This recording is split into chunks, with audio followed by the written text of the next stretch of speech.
Welcome to the Voices of War, a podcast with a simple vision to bring to life the true costs of war through the voices of those who've lived it. I'm your host Maz, and I hope you enjoy this episode.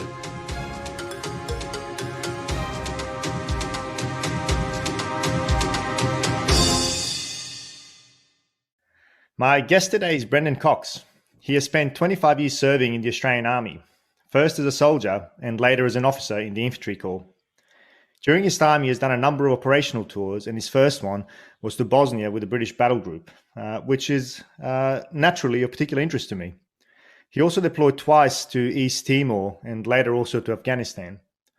For his exemplary service, he has received a number of awards, including a Commendation for Distinguished Service in the Australia Day Honours List in 2014. I first met Brendan during his time as the commanding officer of the 51st Battalion, the Far North Queensland Regiment. This was back in 2008 when I was a brand new lieutenant, fresh out of the military college, and Brendan was in charge of the unit. Although I didn't see much of him in person, I remember being tasked with writing essays about famous battles along with the other lieutenants in the unit. Brendan was always very keen to broaden our academic horizons, so it came as no surprise to find out that he holds a number of degrees himself. He is a graduate of the United Kingdom's Joint Services Command and Staff College. He holds a Masters of Business from the University of New South Wales, as well as a Masters in Defence Studies from the King's College in London. He's also a graduate of the Australian Institute's Company Directors course, and in 2018 he completed a Harvard Business School fellowship studying strategic perspectives in non-for-profit planning. Brendan is now the Chief Executive Officer of Legacy Brisbane. For those not familiar with the organisation, Legacy supports families of veterans who are experiencing hardship due to the loss of a loved one in service. Undoubtedly a humbling role, and given his extensive experience, it's one Brendan is uniquely qualified for. Brendan, thank you very much for joining me on the podcast. As it's always great to talk to you, and thank you very much for the invitation. Greatly appreciated. No, absolutely, it's my pleasure, and good to chat to you again after some years that it's been. Before we delve into your rich background and experiences, maybe let's start by asking, going back to basics, I guess. What motivated you to join the Army in the first place? Did you always want to be a soldier? Yeah, as long as I can remember, I always wanted to join the military. I'm the youngest of 7 kids. Oh, right. Mum and Dad both from Dublin, so they also got a TV set after me. Six boys, 1 girl in the family, and wow. 2 of my brothers had already joined up. My second eldest, Brian, was initially in cavalry, then went to military police, and then my brother just above me, Damien, joined 3RAR, and that was the battalion that I joined. So I always saw what they were doing. That outdoor lifestyle was very appealing. And of course, when you first join up, you think, I'll just give this a go for 1 or 2 years. And as you said, 5 years later, I'm still going, okay, it's probably enough of a trial now. I might go outside and work somewhere else. and try something else. No, that's fantastic. I mean, 25 years is quite a commitment, and congratulations for the service. When I was preparing for the interview, as I mentioned in the intro, your first operational tour was in the Balkans, and that's only something I found out about you, over the last couple of weeks preparing for this chat. How did that come about? Because that's not a very common deployment for Australians. No, it was very rare, and this was a pre-East Timor deployment where I thought that would be the one and only opportunity. I was very fortunate that my last captain's posting was as the aide to the Land Commander Australia, and as part of his responsibilities, he would visit every UN mission and NATO mission we had overseas. I unfortunately didn't join him on that soiree, but when he came back, and we were pretty busy preparing for East Timor at the time, so we had a fair bit of insight and planning into that. And I mentioned to General Hartley, saying, if you were given the opportunity, where would you serve from both a complex military professional perspective, but also the challenges of the local areas. And he said, without a doubt, we have one Australian assigned to the British Battle Group in the Balkans. And he said, that's the job to go for. So, I applied and was fortunately selected. So I did a tour with the Royal Regiment of Wales. So joined them in Germany, converted over to their Warrior armoured fighting vehicle, and then deployed as initially the factions officer, but did actually end up being a company commander there for a very short period of time. Oh, wow. It had a great impact on me for many reasons, both good and bad. But that tour certainly awakened me to the challenges and responsibilities of command, and what war is somewhat about. Yeah, absolutely. And I think to be thrown into the Balkans. What year was that you were there then? So I was there in 1999. So post conflict. So our role responsibility was, identifying the areas where the mass graves were, assisting international police in identifying people indicted for war crimes, restoring law and order to an area that desperately needed it, and keeping the warring factions back in their containment sites, in the areas that we, and dealing a lot with black market trade, but also demilitarizing a lot of the communities. It was a really complex environment and very challenging. Yeah, absolutely. I mean, anybody I've met who's served in the Balkans during or post the conflict has said very much the same thing, because of the multitude of stakeholders that were competing for primacy, competing for power. Like you said, the black market was absolutely rife, and all the while trying to prevent the return of violence. Where in the Balkans were you? So I was sort of a bit north of Sarajevo, in a place called Mrkonjić up in the Anvil. Yeah, so we lived out of a bombed out shoe factory, which we made home. And we're also the response force for the American division up in Croatia. So we did a very short stint up that way as well.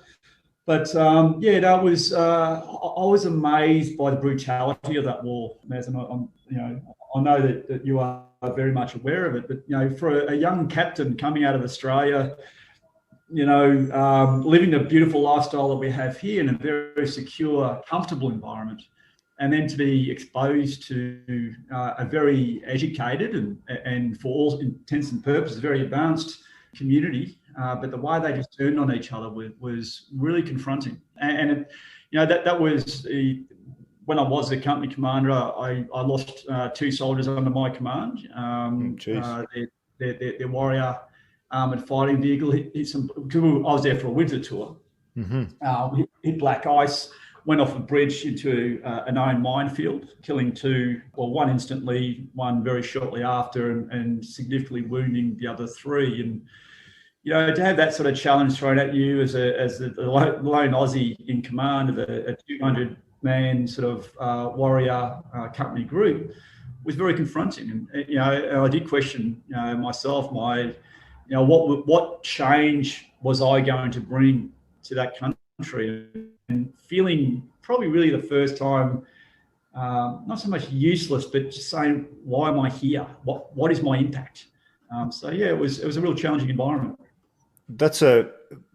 It's almost fortuitous that we're talking about Bosnia in that sense, because of course it resonates so closely to me. But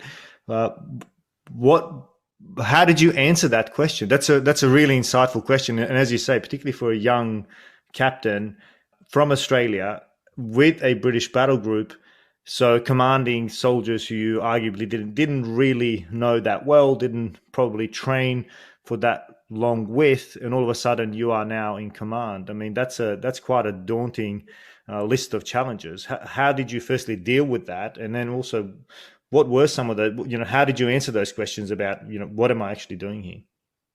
Yeah, there's like sort of there's multiple problems, there's multiple solutions, I guess.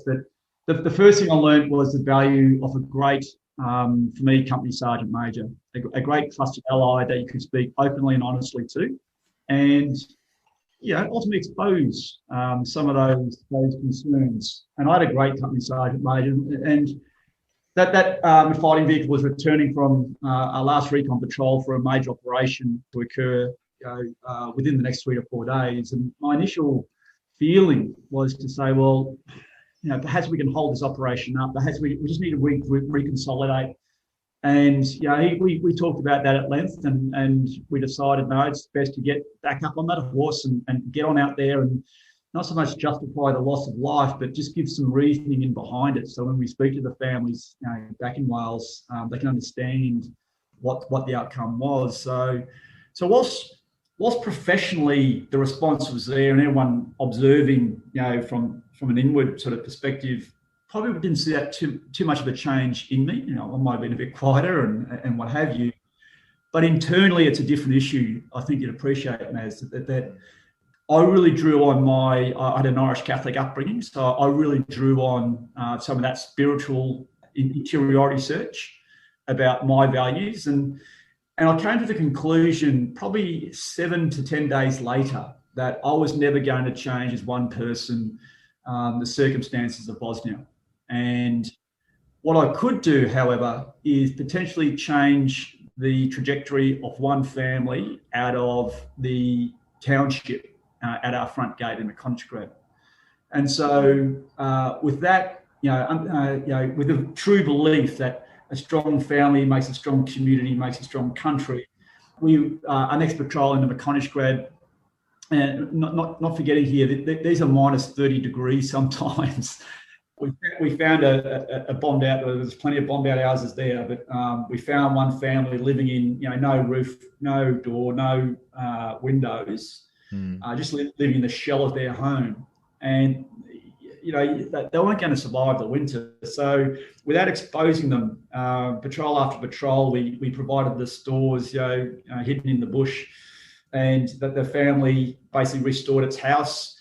We were able to get the mum and dad employment in the NATO. So we had locally employed civilians on the NATO sites. So both of them got employment, and we'd just get some comfort stores to the kids. There was one kid there that he'd been butt stroked during the conflict, and one eye was going, sort of left, and the other eye was straight.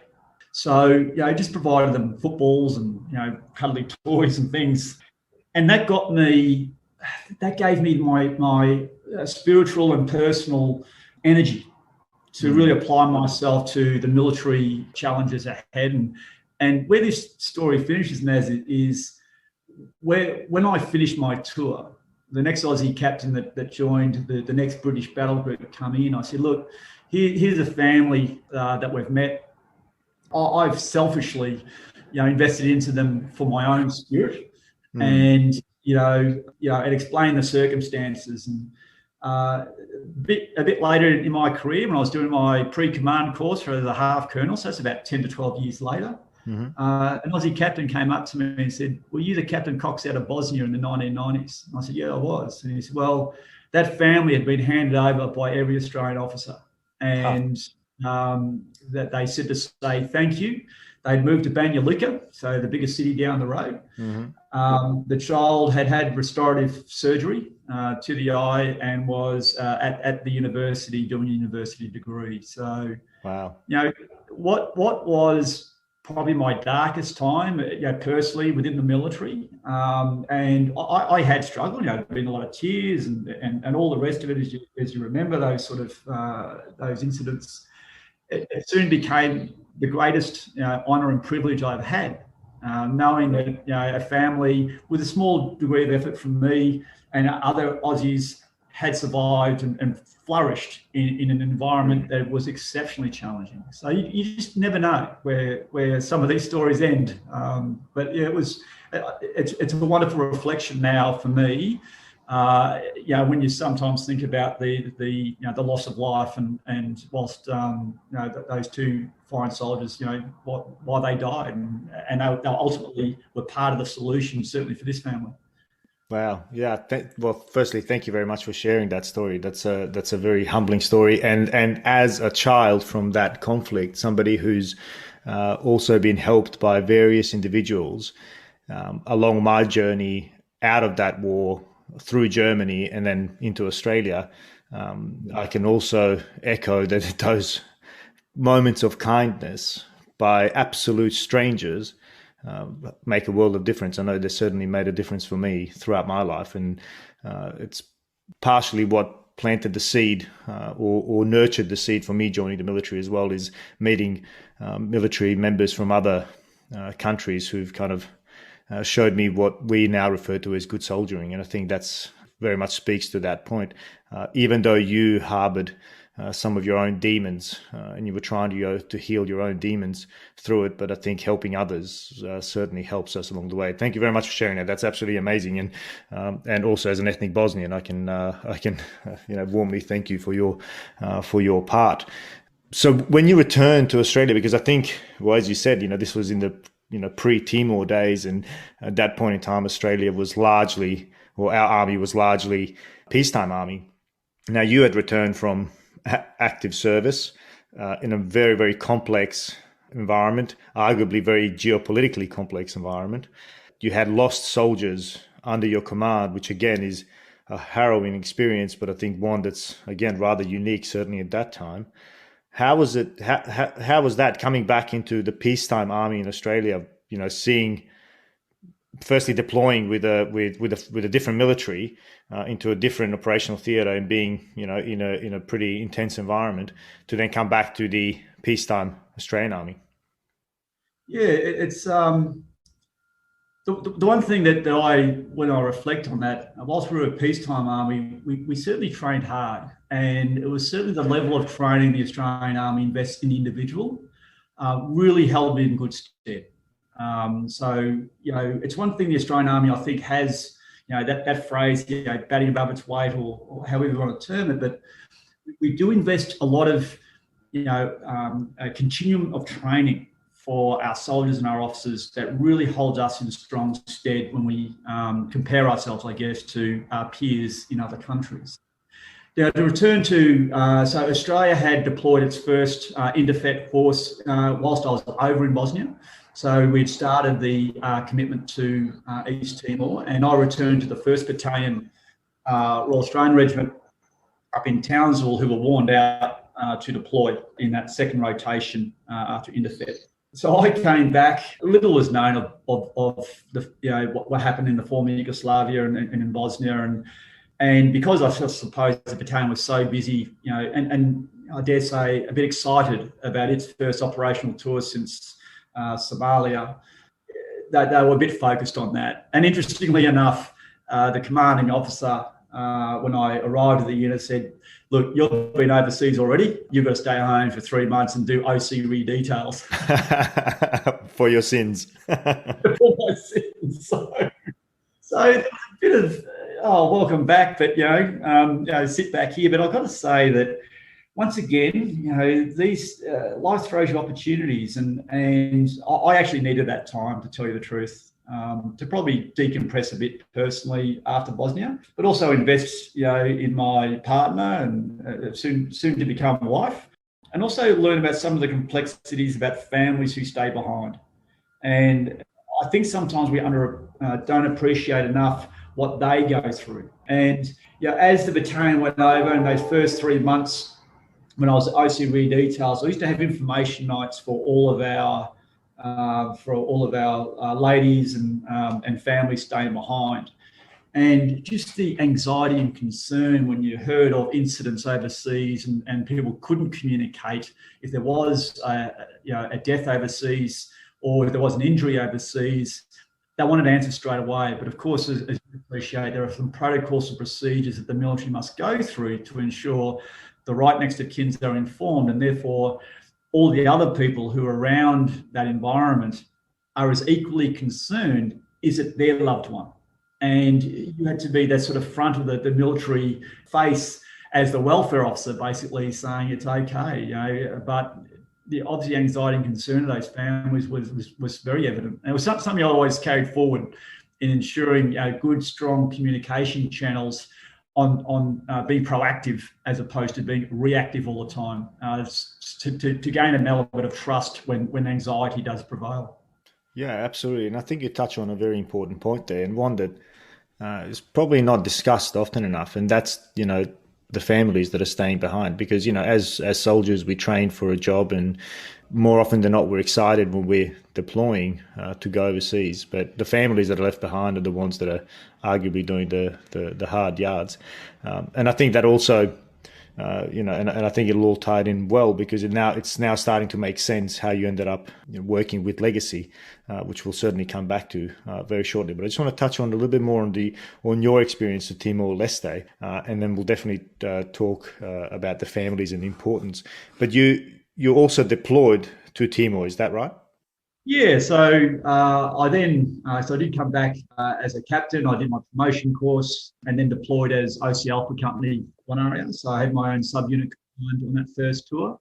And then I was to return 3 years later as the operations officer of the 1st Battalion and do another tour in East Timor.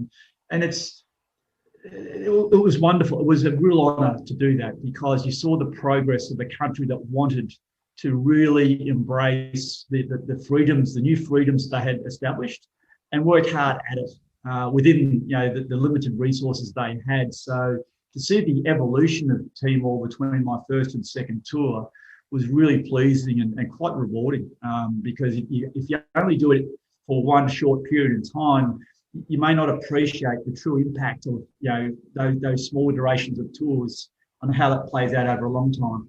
Yeah. And how far apart were those two tours? 3 years. 3 years, okay.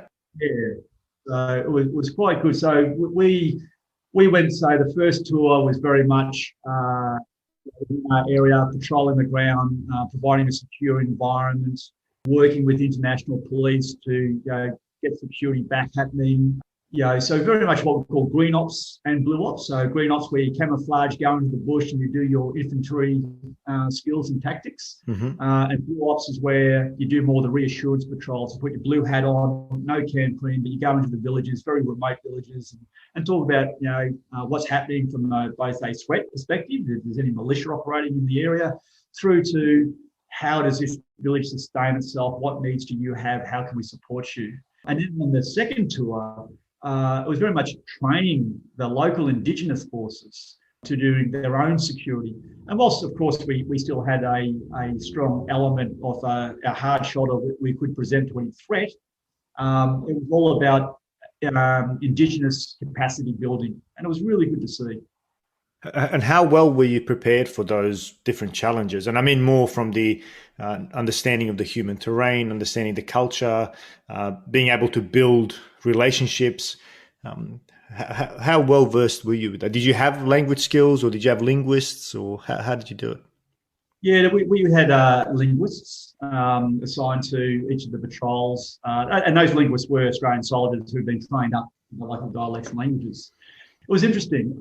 I, as you know, Maz ended up commanding 51st Battalion a bit later on, and there's some complex human terrain right there in their own backyard, and I hadn't realised really probably to the full extent, even post Bosnia and Timor, I had a very much a military focus as a military officer, how I was going to execute operations within my area. What the 51st Battalion showed me was, once you truly respect the culture and try to embrace it as best you can, even through your military orientations, the more you embrace that, you do win the hearts and minds. And it was certainly something I took into Afghanistan later on. But yeah, an understanding of the complex human terrain that exists in all of our communities today, mind you, but certainly on military operations, the more you can understand those relationships between different factions and groups, the stronger your outcomes and the faster the outcomes will come to you. Yeah, absolutely. I think that's that's a very insightful point. And it's, in many ways, kind of the one of the principal points of this podcast as well, is to negotiate those finer nuances of military operations that we don't often see. And it's, the way we perceive war or conflict when we deploy in uniform is it's always very different to, the people that are actually in that war. And if we don't understand the machinations behind, or even the power dynamics, or, who's who in that particular zoo, oftentimes we can make the problem worse rather than better. And I think in Bosnia, and certainly not in your case, but certainly in Sarajevo, there were examples of that where well-meaning individuals often exacerbated tensions. I can certainly speak to that in Afghanistan. I think there's a lot of research coming out about kind of the broader coalition contribution to Afghanistan and perhaps not understanding exactly what the power dynamics were. But it's certainly something that I think we probably need to pay a bit more attention to. And it's interesting that you mentioned Afghanistan, because I think you had a really interesting tour. Really reading your bio, you were in a mentoring role in Afghanistan. Is that right? Yeah, it was probably the highlight of my military career. So I was mentored to the Chief of Staff to a 5th Corps, a gentleman called Brigadier General Shah. General Shah was is a direct descendant of the Prophet Muhammad. He was a mullah, a village elder, a man of great influence. Number 2 or 3 on the Taliban's hit list, because we were operating in the vicinity of Kandahar, the spiritual homeland of the Taliban. And so when you compare General Shah and a Lieutenant Colonel Cox from Australia, you would say these guys are polar opposites, but we weren't. He was a man of great belief, and I still consider myself a man of great belief. It doesn't necessarily have to be the same God or Allah, or it just needs to have a belief system in which you respect strong values, and he had all that. And I was his first Australian mentor, and he would pull out the prayer mat at 2:00, and in his office, as we've been planning or before we head out on a battlefield circulation and patrol, and he'd say, "Oh, you go back to your forward operating base." I said, "Why?" He goes, "Oh, it's my prayer time." I said, "Well, you can pray there. I can pull up a knee over here, and I'll pray to my God. You pray to your God, and between two gods, I hope we return home safely." So, yeah, that's at least 2 on our side, right? Right, we're sort of covering ourselves relatively well here. Exactly. Yeah, that's right. Yeah. But then we try to get under those onion layers of saying, and he'd ask, saying, "Okay, this is the way that we would celebrate a marriage in Kandahar or Kabul. How do you celebrate a marriage in Australia?" And we talk about the Christian and Muslim faiths, and not through eyes of judgment, but through trying to appreciate the cultural sensitivities that go along that. And it's a really different perspective. And it is, as you were saying, understanding the dynamics of the human terrain first, because the geography of Afghanistan has never been commanded by any army in the world. Yeah. And it's the complexity of the people in the villages and how they interrelate, and why some things just will not work. And certainly from a Western perspective, and the way we do our military tours even, they're very short term. And therefore we create military goals that can be counter to a long-term sustainable, and I used to use the term with General Shah, we had to create an Afghan sustainable solution to this problem. It can't be coalition-led. And if that means, we've got to learn some painful lessons, but when we do leave, and eventually we will, you have to have the solutions that is Afghan sustainable. And, it was frustrating, challenging, because then, we were working with the 82nd Airborne, which was the partnered organisation of the 205th, and they had very much set criteria to achieve. So sometimes very much counter to what would be Afghan sustainable. But, that's the nature of military operations. It's complex. Yeah. How did you balance those competing priorities? Because, here you were mentoring a general, but then you also had the 82nd Airborne with their own, and I can only assume what type of kind of very military-oriented kind of measures of effectiveness. You were in a particularly challenging role, having to mentor, but then also, competing priorities with the 82nd Airborne. How did you balance those? Well, it's and I suppose this is where both the 82nd had done several tours by that point, understood some of the difficulties, but there was military outcomes they were seeking.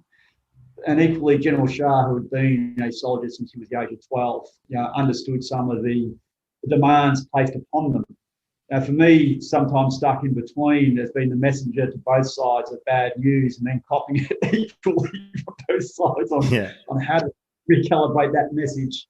Yeah, it was really personally challenging, but there was a great deal of respect, going always, in all directions.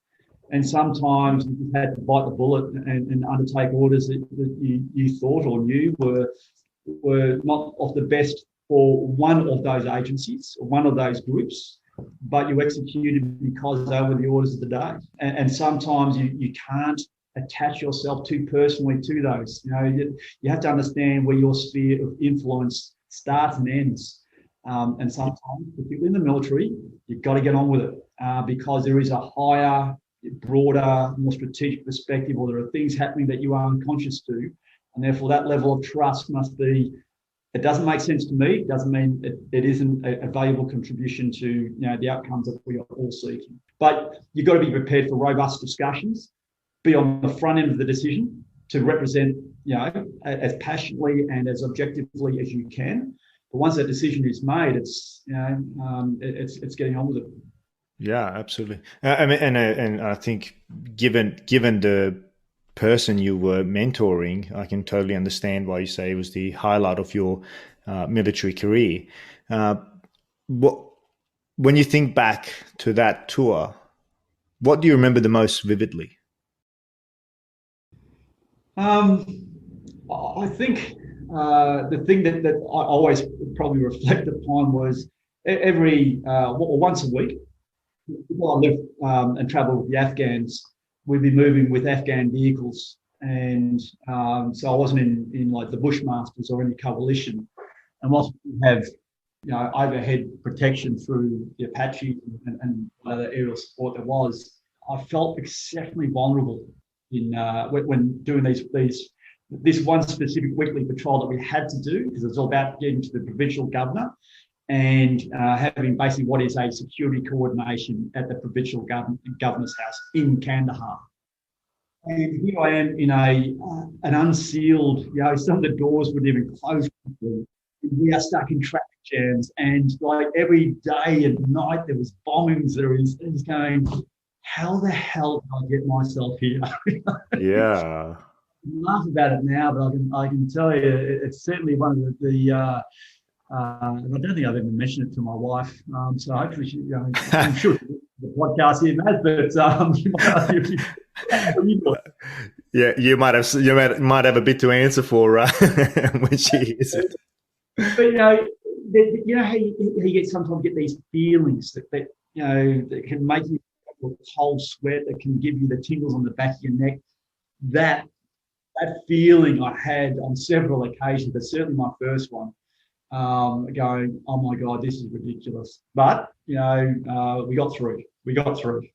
Yeah, and especially given the context that you're sitting next to number 2 or number 3 on the Taliban hit list. I mean, I think that that truly elevates those tingles, undoubtedly. Absolutely. I'd say, but really, working with the Americans, working with the Afghans, really trying to understand the conflict from the Afghan perspective, but using all that wonderful, American intelligence and capabilities and other coalition forces as well. But it was a fascinating time. Yeah, absolutely. And I think as I now develop a picture of your career and your background, Bosnia, firstly losing soldiers, then really kind of Timor, looking after especially in details, speaking to the families. Then again, in Afghanistan, seeing the rawness of war and the fragility of life, probably experiencing in your own skin.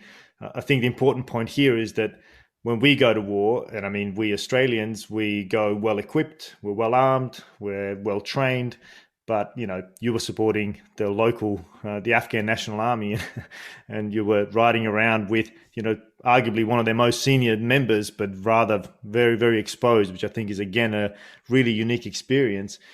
So I'm actually, now that I've kind of contextualized all that, I'm not at all surprised that you ended up working for Legacy, or now as the Chief Executive Officer. But maybe I'll ask you the perhaps obvious question. What motivated you to join Legacy? What brought that decision about? Yeah, it's another little chapter of where life just takes you on a journey. And so when I left the military, I was medically discharged after that tour in Afghanistan. Right. Infantry back. Okay. Spinal operation, got a surgery since, and slowly they rebuild me. Right. Sorry to But hear that. I didn't realise. Yeah. yeah, no, it was it is what it is.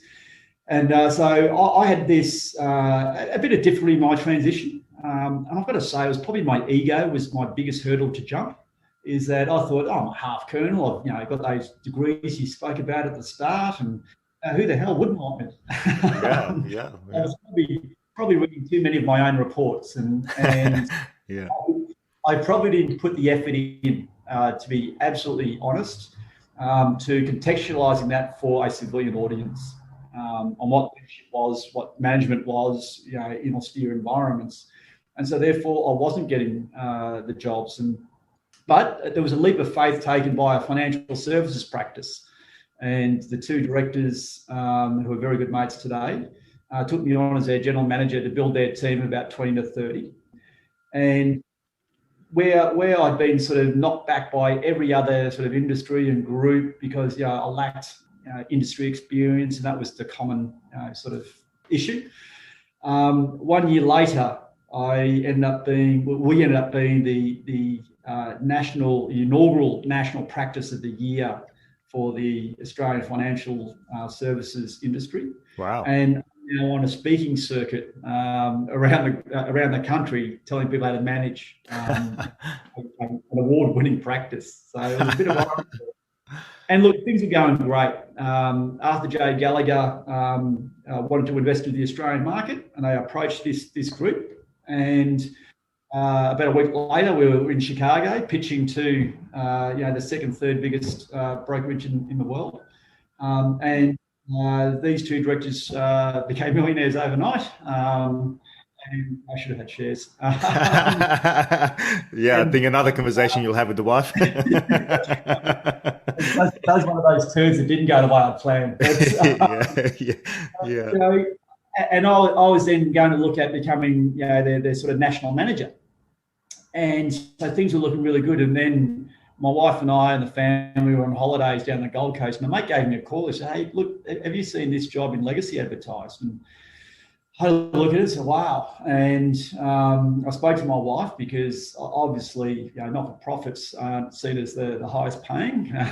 And we had a good discussion, and she said, "If you don't go for this, you'll be kicking yourself." So I went for it, thinking that, there'll be plenty of other people out there, and there was, of course, but here I am. They got selected by the board, placed in the position, been there now here for 5 years. And it's an absolute calling of, trying to look after those families who were just worse off than mine. Now, I returned to a beautiful home, wonderful family, whilst, a few, physical injuries from an infantryman serving a long period of time, in really good order. And the families that we serve in Legacy are just simply not that. They have degrees of disadvantage and degrees of support that they require because their loved one has served our country. Now, some of those didn't return, some of those did return bearing the scars of their experiences, and those are scars they carry for the rest of their life. And therefore, the family goes on this journey, not just the veteran. And in many ways, the partner and children who are trying to make sense of why is this person broken, and why is it now my responsibility? And there's so much love and support and care there, but there's also this, why? Who is there to assist us? Well, Legacy, we do our best, and where we can't do, we refer, we collaborate, and we just keep eyes and ears, if you will, for these families to ensure that they do have a trusted person to turn to when they need it. Yeah, absolutely. And just maybe just for our overseas listeners, and probably something I should have asked for some context first. Can you just in a nutshell explain what legacy kind of does broadly? What is its remit? Because I know most of our Australian audience will know, but any overseas listeners might not. Yeah, no, thanks for that, Maz. Look, so Legacy is a uniquely Australian organisation. There is no other Legacy in the world. Legacy's point of difference is that at the end of World War One, Australia only had about 5 million inhabitants, and out of that, we lost 60,000 on the battlefield in Europe and in the Middle East. 60,000 would then succumb to their injuries over the next decade. So for a small country at the time, we had a large loss of life. And the veterans, when they returned, and the romantic notion of legacy is one where there was a promise made on the battle posiers, where a dying soldier said to his mate, "Look after the missus and kids." And that's the promise he talks about. So legacy just looks after the partner and children. As a veteran, both you and I, Maz, we won't get any support from legacy because we can go to Return Services League or other agencies look after veterans. But legacy is there for partner and children. And primarily we are a lot of ex-military members, about 50% ex-military and 50% just from the broader community, which is wonderful. It's what we want. But legacy's point of difference is it's a relationship. So when that family comes into our care, we stay with the widow until she dies. We stay with the family until the children turn 26, and at that point, they should be able to make good in the world. But it's not a transactional relationship. So even in the good times, we are there. We are having cups of tea. We are in the living room to these families that have lost a loved one to the service of our country. So it's an amazing organisation. We are approaching our centenary, and we know, just to the nature of human beings, that our services will be demanded upon well into the future. Yeah, absolutely. And I mean, I think, we've lost 43 in Afghanistan, which of course is, and all of those have families and loved ones. So there's a lot of people that will need help. But I think we also lost more than 500 to suicide back in Australia, and I think that's a many call it a plague. Do you help those families as well? Yeah, absolutely. So we have 5 core programs in Legacy, our aged widows programs, and there's widowers as well. We have 9 widowers who've lost their partner in the service of our country. And that's just in Legacy Brisbane. So we've got 7,500 in southeast, central and western Queensland. So we were asked by the Army here at the 7th Combat Brigade back in the MPF-1. So this was a mentoring task force, rotation 1, based at the 6th Battalion out of the Nogra Barracks. And what was observed by the senior commanders of the day was that they were deploying these very able-bodied men and women into harm's way. Each one of those men and women would have a unique experience on the battlefield, and they could have a shared experience, but it would be unique to them. And they all responded differently, as we all would, based on our experiences in education and spirituality and all the things that make us a complex human being. And some of those, when they returned, were unable to continue because of mental health in the services of the Australian Army. And the commanders would then, of course, be handing these military members back as civilians to their families, but no preparation of the family to adopt and take back this very broken. So Legacy formed, at the request of the Australian Defence Force, what we call our Family Assist program. And that's where we, once again, work with the partner and children, not forgetting the veteran will have his or her support mechanisms, and that can be through Department of Veterans Affairs or Return Services League, all focused on the veteran.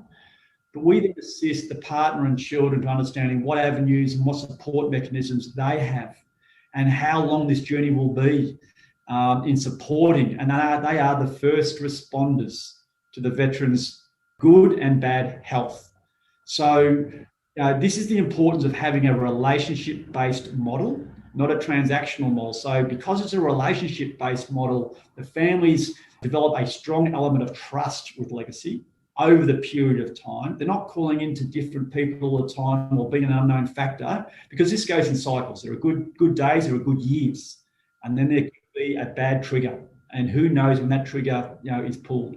But we are there for them. They know that. And psychologically, even through COVID, this demonstrated that the mental health challenges we saw playing out in the community. In this one program, we didn't see any spikes. And, what we did see was more stability because the family knows we are there, both in a COVID time and a non-COVID time. So wow. It is pretty amazing. So, look, we are seen as an old agency within 100 years of age, but we don't hang around for that long without being very adaptable and to meet the needs of the families in our care, which means what we provide to one family may not be the same to the other because that was a different need. So yeah, it's pretty amazing and very challenging, I've got to say.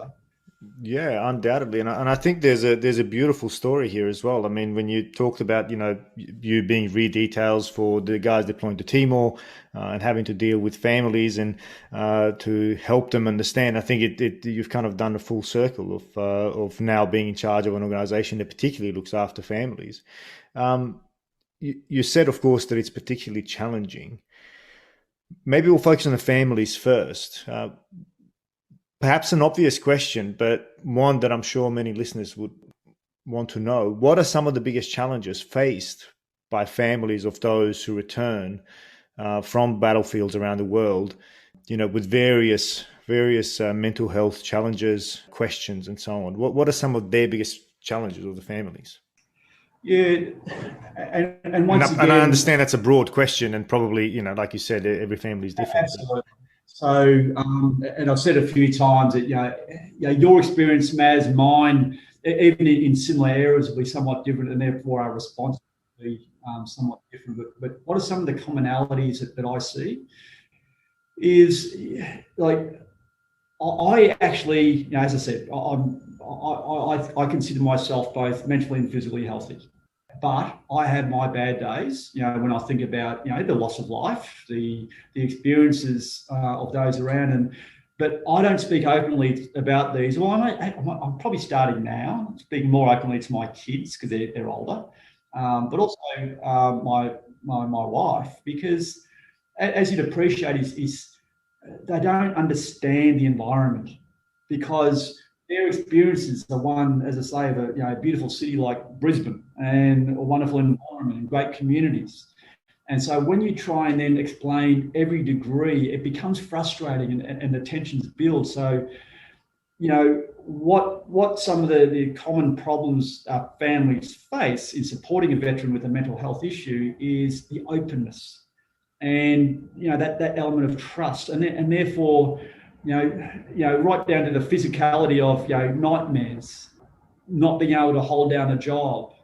And there is, degrees of violence that occur, all to do with some of the mental health challenges. And then on the other spectrum, there are those who just needed a bit of support to get them onto a stable platform that they can provide for their family, and they move on relatively happily, but knowing that legacy is there in case there is another trigger further down the track. So, every family is different, but, at the end of the day, our job is to give these first responders, the partner and children, the tools and the awareness of where to call if something bad, really bad happens, and who to call, but also equally when they see a deterioration of the health of the veteran, don't wait for the crack. Lean in, have a discussion now so we can hopefully, stem that tide a bit and put the veteran back in contact with the support networks that he or she needs. So, yeah, it's a really challenging space. And not forgetting that legacy is formed on a volunteer base. Now, in this mental health space, we actually use paid staff. But that challenges the legacy model, because the other thing about legacy that may not be known to even the Australian listeners is we're not government funded. We are only funded through the generosity of the Australian community. Now that makes it a great Australian story. No other like it in the world, and it's always lived on the generosity of the Australian public. And now we're in this mental health space. But once again, we understand what we do and what we refer. So we don't try and replicate services of other great agencies like your Beyond Blues and other mental health. We just refer into them. But because we're such a trusted part of the family network, it makes it easier for the family to even pick up the phone and call someone. Yeah, of course. And you said, I think, what, 7,500 just in the in Queensland. Is that how many? That's correct. Well, and that's just in Legacy Brisbane, which looks after Oh, wow. basically half of it. Yeah, so it's 52,000 nationally. Wow. It's still amazing. A lot of that is our World War II ladies. And you know you're in a good organisation when you still have so many World War II ladies, living, and not only just living, but really living. They are just wonderful, wonderful. My first event here at Legacy, after I became CEO, was a non-Nigerian morning tea. And so, as Wow. an infantryman, I looked at what non-Nigerian meant. It was birthdays over the age of 90. Yeah. Wow. They were dynamic. 82 ladies, just in this one club, 82 ladies turned up. And they were just amazing stories of resilience, of strength. And it was very humbling to be amongst them. It really was. Absolutely, I can imagine, and well, I did not know that it was the only one of its kind in the world, and yeah, I think it, if anything, it should set the standard. I think for these types of organisations, because I mean they are immensely important for the families that, arguably, as we already said, do the hard yards, I guess, when their loved ones deploy. So moving on to your, I guess, your staff and even yourself. I can't even imagine some of the stories you have to hear, or I guess you sit and listen to, of the hardships that some of these families go through, particularly those who've lost their loved ones in a combat zone. How do you and your staff deal with these quite confronting and challenging stories? Because do you then need to go and get help separately as well? Yeah, no, absolutely. You can't, it's like all environments. You got to try and control your environment as best you can, but also understand when the environment is taking over. We have all those checks and balances. We have professional support available to the staff in that environment. There are known byproducts such as you compassion fatigue, in which you take on so much for that emotional burden that sometimes you may not even realise it until your peers see the change in behaviour, the change in the dynamics. So yeah, this well-being is critical to anyone operating in this space. But equally, even amongst a very large volunteer network that deals with the aged widows who live on their own in their home, you've got to give them the tools as well to say that you're visiting 15 to 20 ladies as one legatee. Legatees are the volunteers of Legacy. But how do you keep them up to date with all the opportunities they have, or when they should put their hand up and say, actually, I probably just need a bit of a health check myself at the moment. So yeah, it's an ongoing challenge. But I think the first part is saying, once again, informing, educating, saying these are potentialities that may present, and we need to look at each other. This strong sense of mateship amongst your peers to say, are you okay? How are you handling it?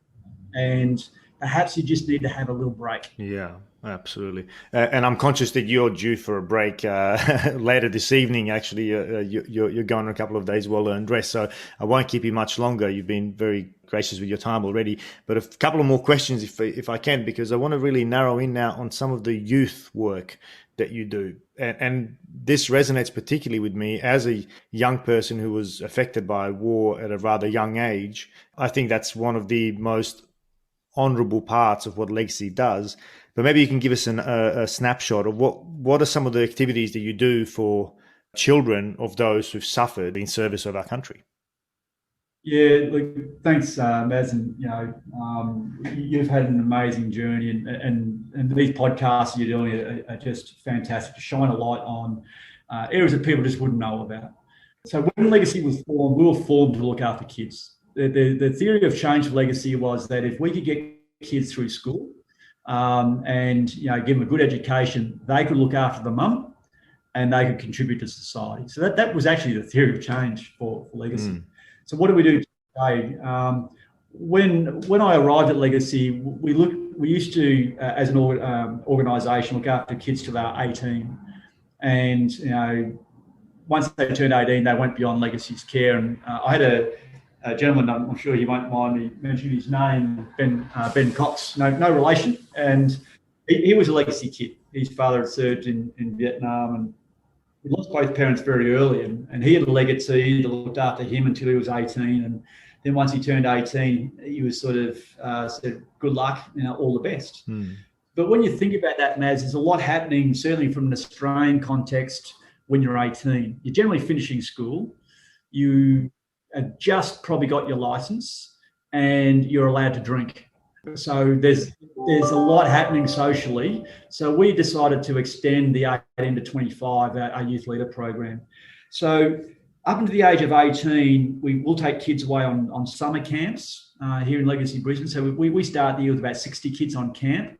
And what that reminds them is that there's a peer network. So when you're having a bad day and feeling a bit sad about your dad and your mum's loss, you can actually even reach out to some other kids who you just want to talk about emotion. And perhaps you don't want to talk to an adult about that. So these annual camps are about reminding them they're part of a bigger family, well beyond their living room. It also gives the mums, primarily the mums, time to plan the year ahead and get the school books ready and all the rest of it. So that's one big activity. We then do family weekends away, once again with the mums this time, to give them something to look forward to. But primarily what we do for every family is make sure they have sufficient funding to get the kids through school.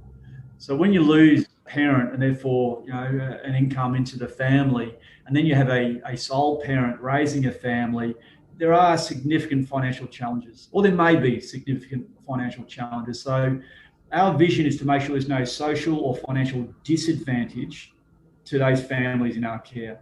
So it means if the family has enough resources to fund it, well, we don't provide any resources to that family, but the family next door who probably has 7 kids and can't even afford footy boots, well, we're going to be putting footy boots and getting them to school. So, but yeah, we really do look after their social development. And then in this 18 to 25, we call it our youth leader brackets.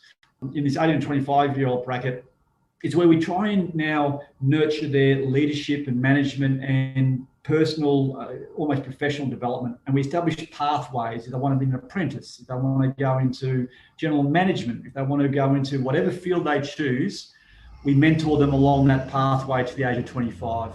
And to assist us in that, we bring along corporate supporters who, if we have using the apprenticeship pathway as an example, we have a great relationship with East Coast Apprenticeships, and they will place a legacy child into whatever apprenticeship they are after, and then they'll mentor them throughout that program, knowing that they have already given so much, to our country and through the loss of parents. So, it's a great way of using your networks to ensure your true social impact is delivered. It doesn't have to be by you, but you can create those connectors, the networks, to facilitate it happening.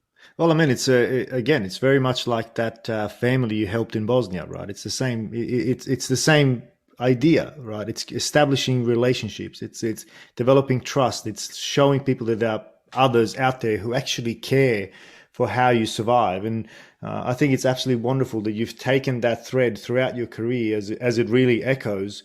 Maybe my last question, and feel free to answer, completely unrelated to your military or legacy career, but more from a personal perspective. Now that you've seen war and its aftermath from a number of different angles, be that as a soldier on the front lines, as a mentor during conflict recovery, now as head of an organization that cares for those who've lost a loved one in service, how has your perspective and view of war changed? Yeah, it's. I think when you're growing up and you watch the movies on TV, you are so dislocated from the true emotional experience of what war actually is. It's certainly not entertaining. But in amongst all this tragedy and diversity of challenges, complex as they are, there are such wonderful human experiences, and you develop and forge friendships and mateships and just respect for what people can do in the most austere of environments. So my perspective of conflict if I was to sum it up in one word, real.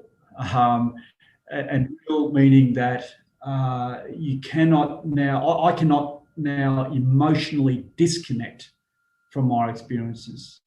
Whereas prior to going to war, I remember when, Saving Private Ryan came out, you might recall that first 5 minutes, very confronting visually, isn't it? Yeah, absolutely. It's the storming of the beaches, yeah.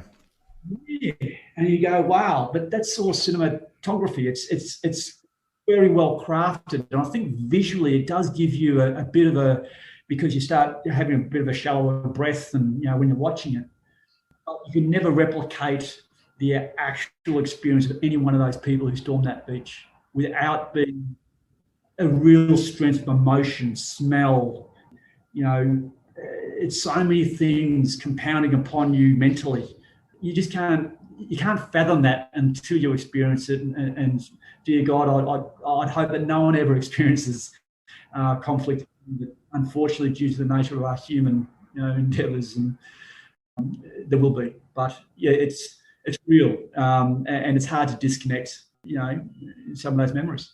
Yeah, absolutely. And I think that's a very fitting message. And again, it really encapsulates very much what this podcast is all about. I totally agree that we tend to glorify war through movies, through cinema, through even our narratives or heroes of the past and so on. And yes, it's fantastic, stand up for when it's needed. But I think war has a huge price to pay, and we really should be very, very cautious when we send our young men and women into combat. Brendan, I feel like I didn't really know you until this podcast. You were my commanding officer back in 2008 and 9, and you had an impact on me back then on expanding my horizon, as I said in the intro, half jokingly. But now that I've heard more of your story, and there's plenty more we could talk about, and hopefully we'll get another chance again, I take my hat off to you for all the work you've done, and I'm absolutely humbled by your experiences, and also the obvious passion with which you do your work, and the continuous thread that's at least over 25 years military career plus the last 5 and odd years that have kind of that have become very evident through this conversation. One last thing I'll ask is just for any of our listeners who want to support Legacy, what is the best way to support Legacy? Yeah, it's the website, legacy.com.au. All options there. You can volunteer if you're in Australia. You can donate. So there's plenty of ways to contribute. And I'd warmly welcome any support. But thank you for the opportunity, Maz. Always a great respect for you, and not being fully aware of your full journey. I know you've been through a lot, but to where you are now, you're a pretty amazing individual, mate. Well done. Thank you very much, and I'll certainly post the details of Legacy along with this podcast. Brendan, it's been an absolute pleasure, and look forward to seeing you again in the near future. Thank you very much for your time. Look forward to it, Maz. You take care, buddy.